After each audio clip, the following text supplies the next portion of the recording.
Hey everyone, welcome to our channel. In today's video, we'll learn how to fix iPhone country change none option not showing on iOS 17. So if you want to go ahead and change your iPhone country to none, then you should go ahead and head onto the settings of your device.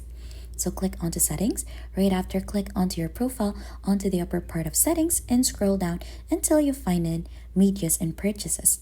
Click onto that and click onto view account. So it should load, you'll just have to wait for that one, do your Face ID. And once you're already in there, you should be able to see the country or region. Simply click onto that. And to go ahead and change that, you must first cancel some subscription since it will go ahead and base on subscription onto your device. But right after this, you should be able to see the country in there and the none option onto your device. But if you're not seeing that one onto your end, what you need to do to fix this is to go ahead and find in Apple support.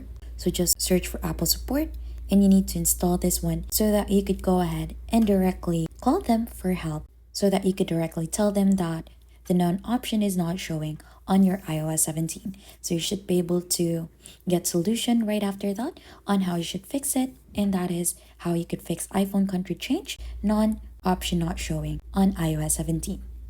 And if you think that has been helpful, then don't forget to hit the like, subscribe, and we'll see you on to our next video.